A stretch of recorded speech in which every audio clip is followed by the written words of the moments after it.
He simply looked at me. Those few seconds felt like several minutes to me.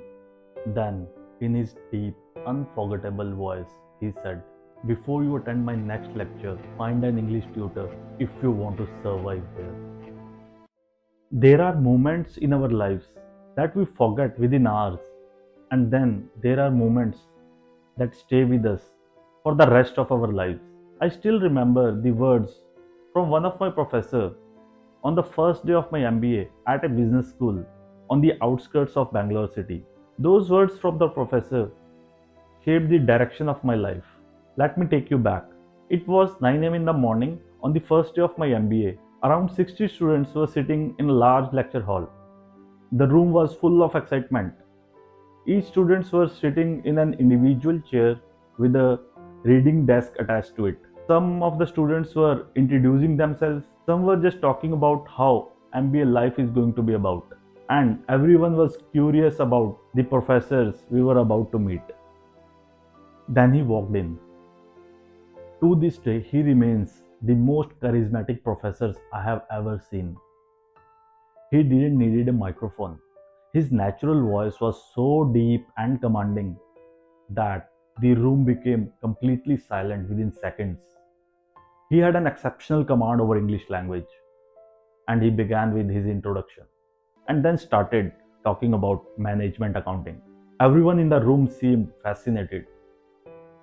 I was excited too, but inside I was terrified. I grew up in Punjab and studied in English medium school. Officially, the language of instruction was English, but in reality, most of our conversations used to be in Punjabi and Hindi only. English was usually spoken in the English period only. I wasn't afraid because I couldn't understand English. I was afraid because I haven't spoken before in front of so many people. And this was not everyday English. It was the language of business, finance, accounting, and management. And this was completely new to me as I was a student of science during graduation. The lecture continued, and every few minutes, the professor would ask someone a question. And I was silently praying, "Please don't pick me, please don't pick me, not today." And about 20 minutes into the lecture, professor looked straight into my eyes. I felt as though he could exactly see what is going inside my mind. And then he asked me to stand up. As I pushed my chair back to stand up, I could hear it scrape on the floor. And suddenly, every eye in the classroom turned towards me. He asked me a question related to sales. Ironically, I understood the question perfectly and I even knew the answer. But knowing something and expressing it are completely two different skills. As soon as I started speaking, everything fell apart. I searched for words. I spoke in broken English. My grammar was all over the place. In just few sentences, I probably made more mistakes than I could count. When I finished, the classroom became completely silent. He listened to me without interrupting. He did not respond immediately. He simply looked at me. Those few seconds felt like several minutes to me. Then, in his deep, unforgettable voice, he said, "Bobby, before you attend my next lecture, I want you to go to Bangalore city, find an English tutor, and start learning English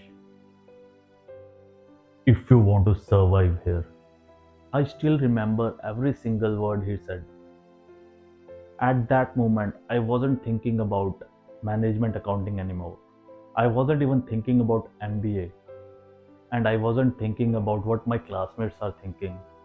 There was just one thought running through my mind: maybe I don't belong here. For years, I remembered that day as the day I was humiliated. Today, I remember it very differently. That day taught me something that no textbook ever could. Knowledge alone is not enough. It doesn't matter how much you know if you cannot communicate what you know. People cannot judge the knowledge that is inside your mind. They can only judge the words that come out of your mouth. That day I realized communication isn't just a language skill, it's a life skill. From that day onward, I became a student of communication. I immersed myself in English, speeches, books, TV shows, conversations, writing. Every day became a practice. Every awkward communication that I had made me more confident. Every mistake became another lesson. Every day I became a just little better than the day before. Years passed and something remarkable happened. The same mouth who could not answer a simple classroom question now negotiates business deals with clients based in US, UK, Australia, and many other countries. Today, I build relationships, close business deals, and communicate every day in the same language that one day made me think whether I belonged in that classroom or not.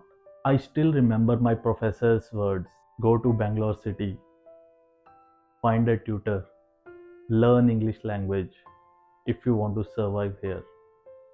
That day, those words felt like a verdict to me. Today, the same words feel like a gift. The greatest teachers don't always encourage us, but sometimes they expose our weakness which we have been hiding from ourselves. And if we can have the courage to work on those weaknesses, it can become our greatest strength. That classroom where I lost my confidence, it is the same place where I began building it. And for that, I will always be grateful. If this story resonated with you, subscribe. I'm still becoming, and I'm documenting every single step of it, every single week. See you in the next video.